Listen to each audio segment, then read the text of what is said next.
Welcome to the Counselling Tutor Podcast, the must-listen-to podcast for students of counselling and psychotherapy. Here are your hosts, Rory Lees-Oakes and Ken Kelly. Hello, I'm Rory, and with me, as always, is Ken. How are you doing, Ken? Exceptionally well, thanks for asking, Rory. This is episode 121 of the Counselling Tutor Podcast. We are so delighted that you are joining us, and we're going to reward you by delivering amazing content in today's episode. We're going to start off by speaking about stepping up to a new level. What you need to know. When we speak about stepping up to a new level, that's a new level in your learning. And then we're going to have our new feature, which is called Check-In with CPCAB. And today we're going to be speaking with Kelly Budd, who's going to be running us over learning outcomes and assessment, how they work, what they mean, and all the stuff that you need to know. If you're a student, do not miss that. And then we're going to be ending episode 121 by speaking about getting the skills right. You know, the counselling skills, there's almost this burden that we carry. We've got to get them right. We can't get them wrong. Well, we're going to be discussing getting the skills right. And as Rory calls it, we're going to be speaking about getting the skills right trap. But kicking us off for a start of a 10, stepping to a new level, what you need to know. Yes, well, a lot of you listening to this will probably be in a new class. Maybe you've gone from level 2 to level 3. Maybe you've gone to level 3 to level 4. Or maybe you're traversing a level 4 or a degree course where you're going through 2 or 3 years. And every time you go back, I think it's worth noting, if you're doing a level 4 course, you do the first year of level 4. But when you go back, you're actually going to a different level. The level rises slightly. So if you're doing a level 4 course, you may be asked to do some research. You may be asked to do some advanced counselling skills recording. You're almost certainly going to be asked to do a personal development assignment about how your experience of the course has influenced and informed your way of being. And there are some things that we need to know when we move up to a new level. So let's take the basics first. If you're going from level 2 to level 3, almost certainly one of the essential things you're going to need is a reading list, because you're going to need to know what you read so that you can answer the questions on the assignment, which is super useful. And if you join our Facebook group, and to find us, it's really simple. Just type Counselling Tutor into Facebook, and you'll find our closed group. We have a business page, but we have also a closed group. When you click on that, knock on the door, we'll let you in, and you'll find thousands of like-minded people in the world of counselling and psychotherapy. We've got some tutors, we've got a lot of students, and we've got a lot of qualified colleagues. And that's a place to ask questions. If you're on a course and you're not quite sure, ask some questions, and they'll be able to help you. But the first thing I would say is make sure you get your reading list and get yourself a little collection of things to read. And there's a reading list that we do produce, which will be really, really helpful, Ken. Indeed. Well, where are we going to get that reading list, Rory? Well, if you go into the Facebook group, you can find it in the document side of Facebook, where there's a file side. You just click on files, it's in there. And also we will put it into podcast 121 page. If you go to the Counselling Tutor website, click on the podcast tab and find podcast 121. I will put a link, or someone will put a link to that reading list. And it's a Google document. So the nice thing about it is it gets updated regularly. Every time you click on, there may be something new for you to see. And of course, the Counselling Tutor website you can find at counsellingtutor.com. Yeah, and you know, I recognize this from the discussions already within the Facebook group, this new level. There is a marked difference. There really is. You start off on a level 2, you kind of describing and getting the basics of certain theories. And the interesting thing is, the stuff that you're studying at level 2, you're still going to be studying at level 4, level 5, and even if you go into your masters, because the theory is the theory. Cole Rogers and his 19 propositions, okay, you probably wouldn't do that at level 2 because it is a little confusing, but the theory remains the theory throughout, but it's the different ways that you are asked to interact with that theory. It goes from being descriptive to analyzing to really thinking and bringing your own thoughts to the theory as you step up in the levels. And of course, there is the escalation. There is more expected of you from your own development as you go through the various levels. So you would not expect somebody that is at the end of a level 2 course to be at the same place in self-development as somebody who has just finished a level 4 course, because of course self-development is something that we work on as you go through the various levels, and you may look closer within your personal development groups as you go through that journey. But it is often can catch some by surprise when you go from a level 3 to a level 4 with the increased work, with the increased assignments, with the increased expectations, having to do the research. There is quite a lot to it, Rory. There is, and also you changing yourself. But as part of a counselling course, people inevitably change. They're not the same people who leave 3 or 4 years of training as those people who went in, because the theories that you study speak to you as a person and ask you maybe to make some changes in your life. So one of those changes may be friendship groups, even relationships. I was talking to another tutor the other day, and they did talk about the diploma level being the divorce level, because many people split up from relationships. And on the course I was on, I think about half the members of the group separated from their partners because they just wanted something better and they weren't happy how they were being treated. And so it's a huge amount of change. And I think that is something that you need to consider. And also, you're going to be engaging with academic work at a higher level. You're going to be asked to do maybe references. You're going to be asked to cite theory in your assignment. So again, that is a step change. And I've made a super duper handout preparing for the new level, the essential checklist. So I'm going to give you some checklist to look at what might change and what you can prepare yourself for. And to get that download, just go to counsellingtutor.com, go to the podcast page, go to podcast 121, and that download is waiting for you. Just click on it and we'll send it to your email box. I like it. And Rory's super duper handouts are so useful. And of course, if you are a member of our paid for resource, which is called the Counselling Study Resource for Students, well, then you can just log in to your Counselling Study Resource, and that document has already been added for you because all Rory's new handouts are added into the resources as well. But you can get that free if you're not a member by going to counsellingtutor.com, click on the podcast tab, go to episode 121. It's all there, including the link to the Facebook group, which is the Counselling Tutor Facebook group, where all these conversations take place. And it's a great resource. If you're going onto a level 4, you want to know what to expect. Who better to ask than somebody who has maybe just been on a level 4, who's just completed their level 4? And where will you find them? You're going to find them in the Counselling Tutor Facebook group. Go on Facebook, put in Counselling Tutor, and you will find us there. And of course, the reading list that Rory recommended, you can get that again from just going to the same podcast show notes page, counsellingtutor.com, podcast episode 121. And it neatly kind of comes together when we're speaking about stepping up that new level.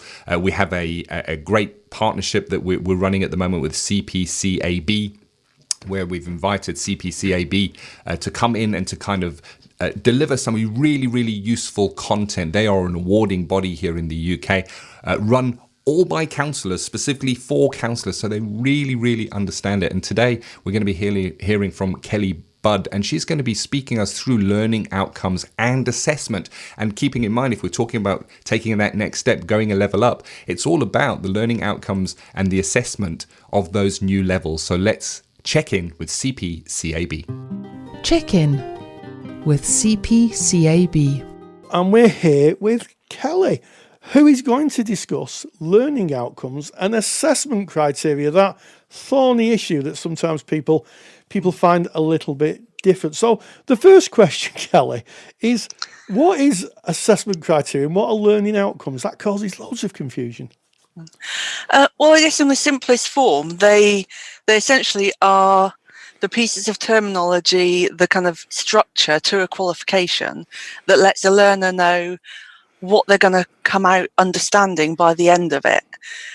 So they sit within each kind of qualification type and level to, I guess we'll go into kind of the differences between them in a moment, but essentially to set out what are you going to learn and what are you going to be marked against in order that the tutors and the awarding body fully understands that you've got it, that you know what you're doing.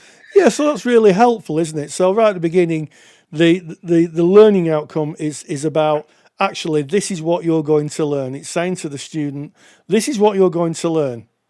And then the assessment criteria is this is how we're going to test or assess that you've learned what we set out to do. Yeah, exactly that. Yeah. So when we put together a qualification as an awarding organisation, we start off by saying, okay, so what's the purpose of that qualification? What is that qualification for? Who is it for? Then we have to set a level for it to say where it sits within the kind of qualification framework in the UK. And then we say whether it's an award, a certificate or a diploma. So those essentially are the kind of top level structure parts of a qualification. And then underneath that, what every learner will see across all awarding bodies is usually a range of learning outcomes, and then sat underneath those is a range of an assessment criteria. Yes. So I think you've hit on another interesting point, and we're only a minute and a half into the podcast. is that there's different levels. So you would be asking different things at different levels. So someone who is doing a level 2, which in the UK is the equivalent of GCSEs, you would be asking slightly different questions than if you were doing, say, a level 4 or a level 5. Why is that? Why would the questions be different? Well, in terms of kind of the learner demonstrating their knowledge of a subject or demonstrating their ability to perform a certain skill, when they do that at a level 2, essentially they are they'll be asked things like to identify a piece of information, to use a particular skill. When you go up through the levels, so when you get to level 4 and level 5, you're going to be asked to critically evaluate your use of that skill, or to compare and contrast different theories. So essentially it shows that the depth increases so that learner is able to do more complicated things with that information or in that field as they go up through the levels. Yeah. And I was going to say, and particularly for a member of the public or an employer looking at their level of qualification, that person's going to understand that somebody with level 2 skills is probably going to be able to do a certain sort of role. Somebody with level 4 skills is going to be able to practice as a counsellor in an agency, say. So it gives a kind of national understanding of what that qualification means that learner is able to do. Yes, I mean, I think that's an interesting way of looking at it, because it's not just for the learner; it's just for those people who may be an employer, who's looking at the qualifications, and then they can say, well, we know by this qualification that this particular candidate for the job can do this. And they can then look at the job specification and say, well, does the job specification fit the qualification that the candidate's brought? Yeah. So that's really useful. Now, in terms of assessment criteria, and I'm sure the audience is shivering in their boots with the dreaded word criteria.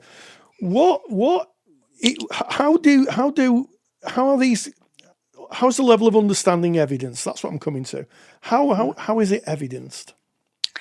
Well, I guess if you set out the difference between learning outcomes and assessment criteria, it's probably more easy to understand. So from our point of view, a learning outcome essentially is what's the outcome of that piece of learning going to be. And usually what you'll see is that a learning outcome is phrased beginning with the learner can or the learner will. So it shows that at the conclusion, that learner is going to be able to do something. The assessment criteria particularly, they sit underneath it, and they're more specific expressions of the learning outcome. So essentially they are breaking it down into its component parts. So essentially the criteria are what that learner is going to be assessed against in order to ascertain if they can do what the learning outcome says they can do. Okay. So, in a nutshell. Okay. So if I was thinking about, say, not related to counselling or sport, the learning outcome may be, by the end of today, you'll be able to run 100 yards. And then 100 metres, as we say now in the metric world. The assessment criteria may say running 100 yards, but then it might be as you go up the higher levels, you'll run it in a certain amount of time. Mm-hmm. Yeah. So that is what you'd be measured against. So at the bottom level, you'd be able to run 100 yards. Great, passed.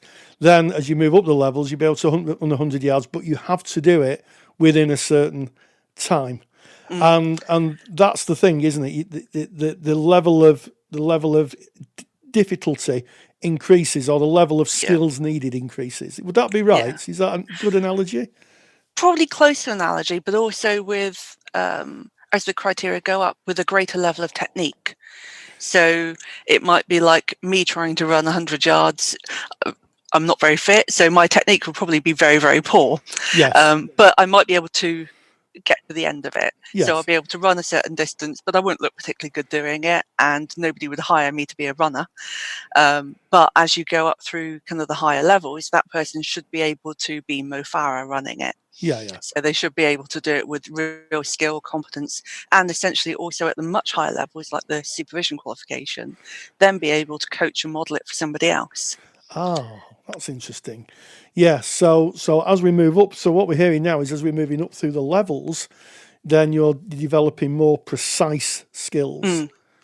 More complex skills, more skills that suit the application at that level. So at level 4, you may very well be practicing. And for those skills, you need to be really competent at doing it. So if we use the running analogy, you'd probably be running in a sports event by that time. By that time, yeah. And be able to explain to somebody, I set off on my right foot rather than my left foot because that technique's worked better because of this, that and the other. Yeah. So you really understand the why you're doing it rather than just being able to make it from A to B. Yeah. The understanding of the technique you're using and how it's impacting on your performance as a runner. So if we kind of map that analogy, it's the same with a counsellor, isn't it? As you go through the qualifications, it's not just a case of doing the skills. You need to critically evaluate why you use that skill, justify sometimes why you use that intervention, consider your own process. So there's more of a kind of more of a self-development aspect as you go up, because you're looking at how you're using it. And then, as you say, you get to teach people that when you get you become a coach or supervisor. Yeah, absolutely.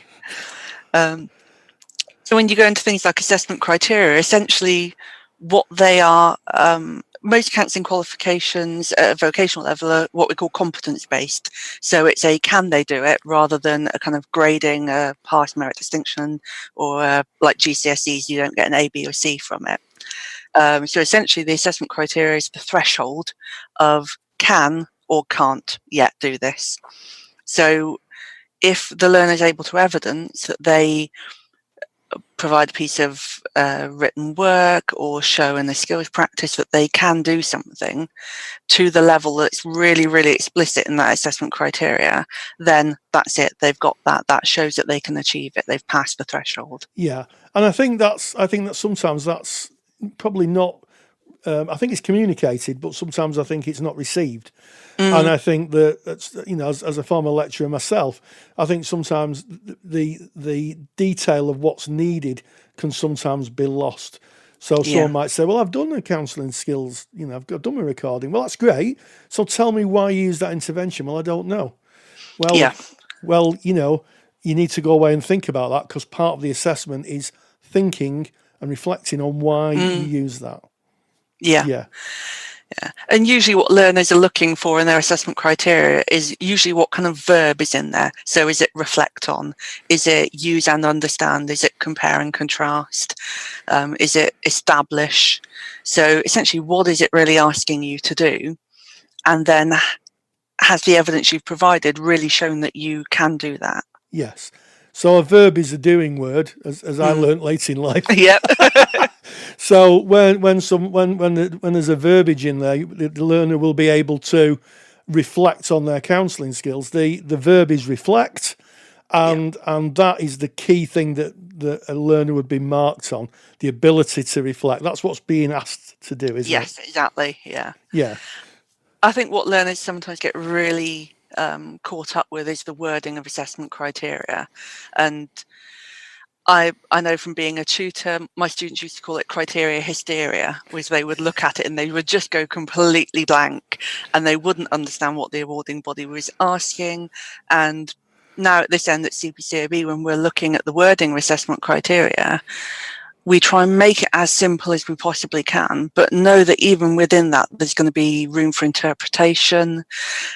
Different centres are going to be asking different emphasis in different areas from their learners, and that is okay as long as at the basic level they've done that doing word, they've reflected on, and they've picked up that kind of core part of the criteria. Yeah, so I think the big takeaway for me is those verbs. If you're asked to paint the wall, putting the shelf up isn't going to cut it, really, is it?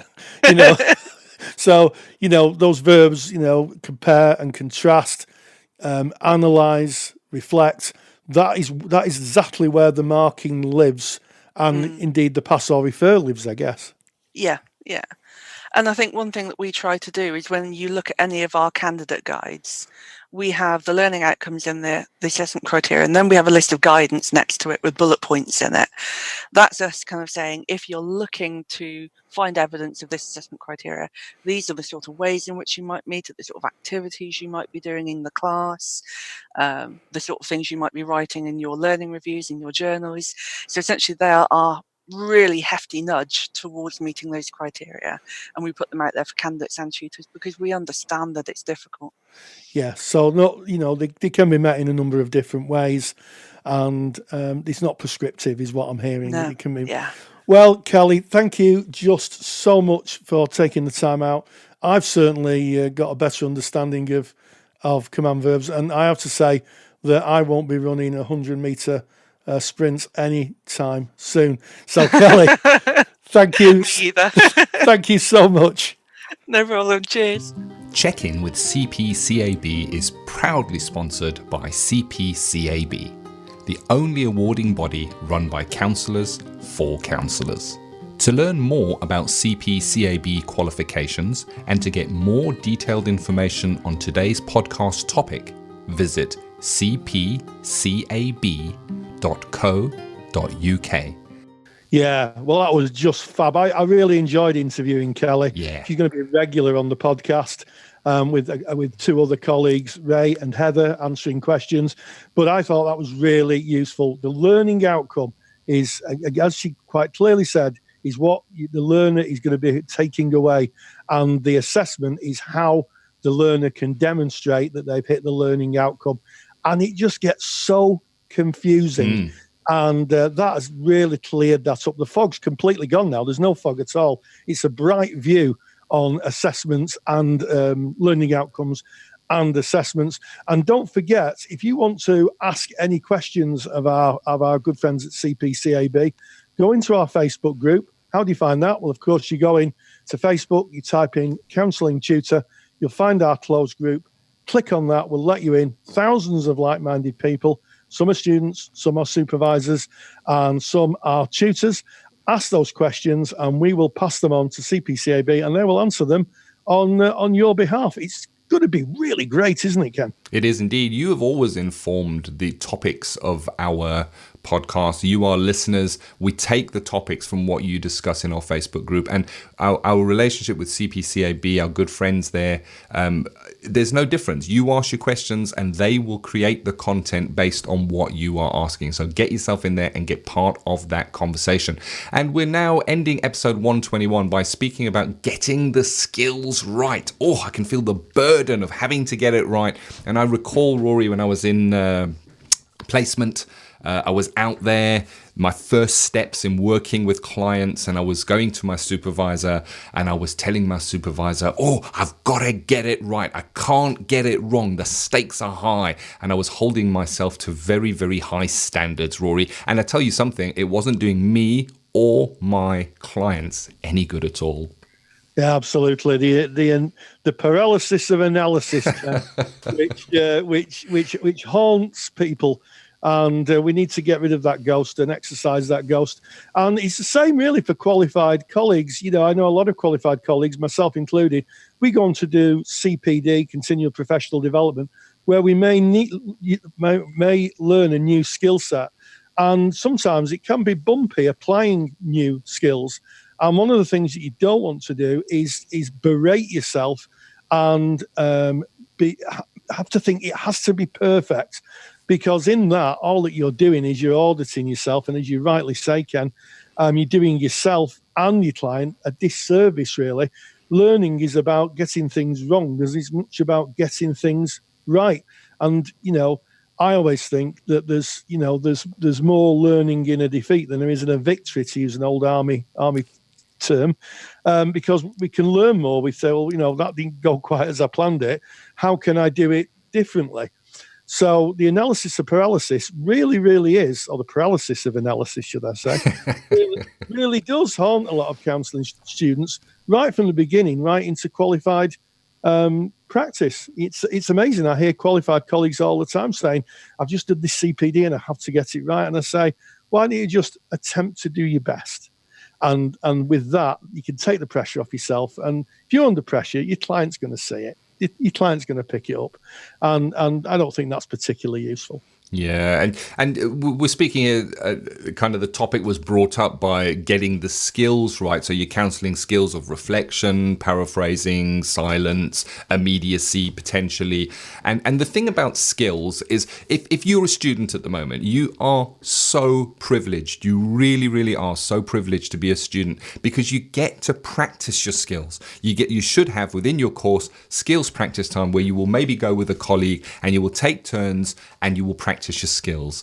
Hopefully, from time to time, you will do counselling in a fishbowl, which is kind of where you sit in the middle of a circle of your peers and you will do a simulated skills session, and your peers will evaluate the skills that you are using. And this is where we practice. This is where we practice. And, you know, those skills times are so precious. So if you're on a course where you find people messing around or having a chat because the tutor's in a different room evaluating other people's skills, then you move away from them. Get away from them. Take someone who's as serious as you are and practice your skills during your skills practice sessions. Because the last thing you want is to be sat with your client when you're in placement or you're qualified and you're in practice thinking about your skills. Your skills should be unconsciously happening. You don't want to be listening to your client and thinking, should I paraphrase this? Should I put a reflection in here? Should I pop a bit of silence in here? Because if you're thinking like that, then you're not standing next to your client. You're not walking with them. Skills will become unconscious competence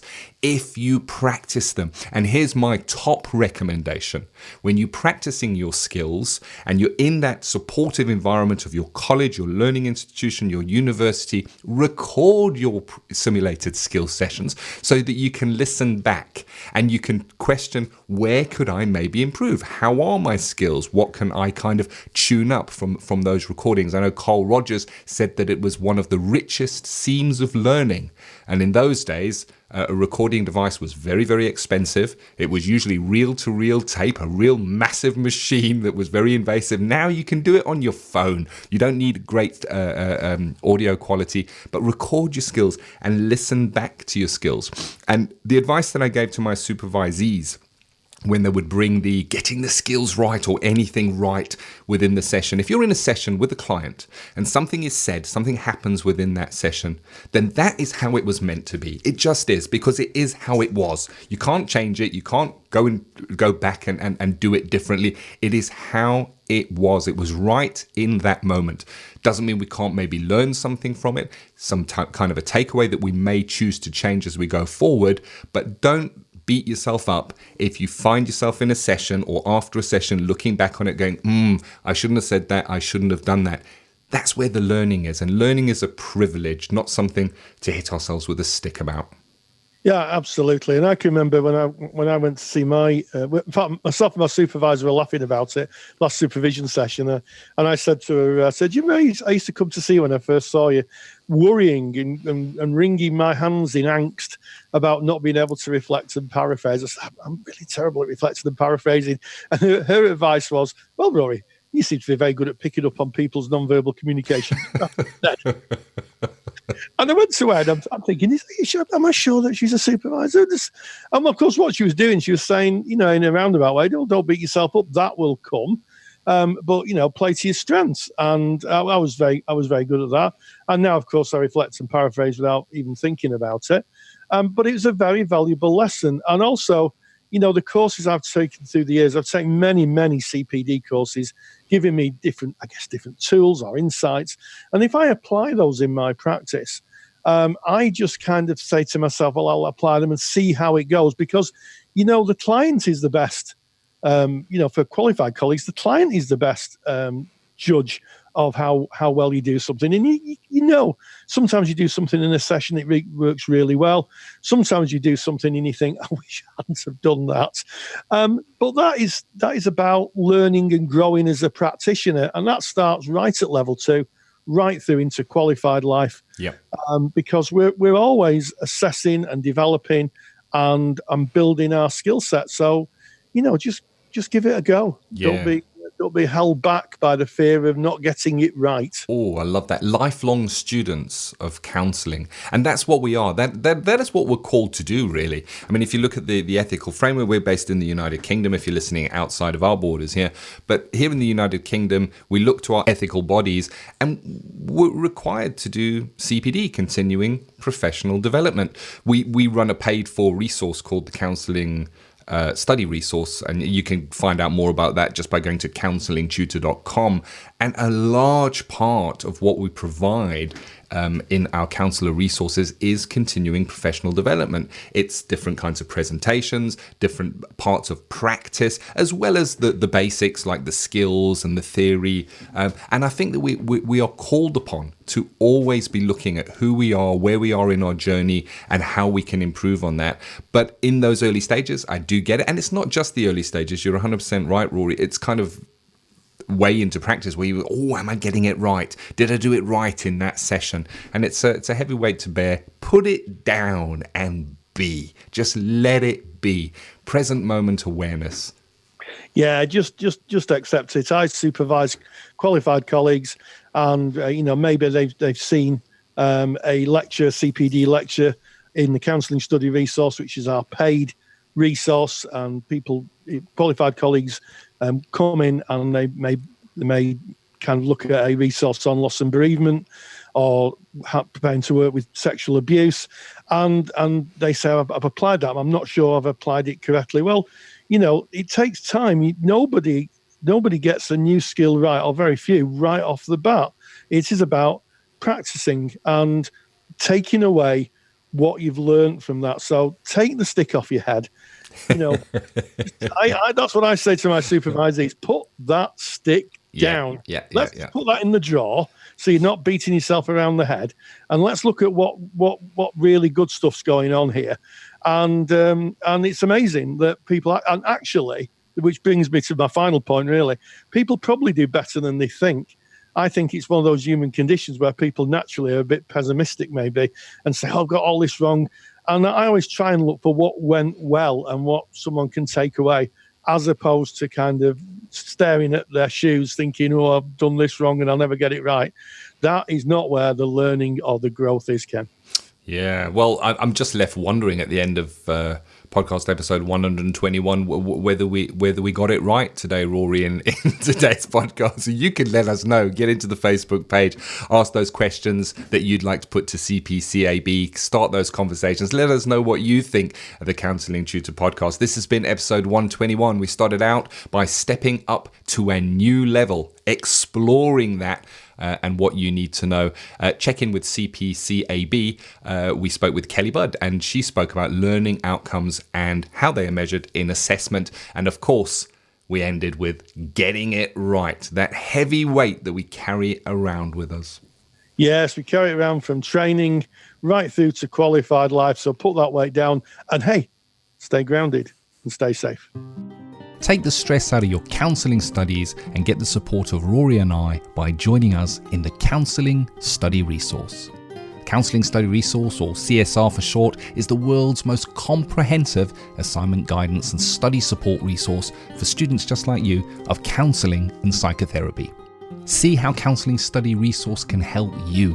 Visit counsellingtutor.com. That's counsellingtutor.com. Thank you for listening to the Counselling Tutor Podcast. Find the show notes for this episode on our website at www.counsellingtutor.com.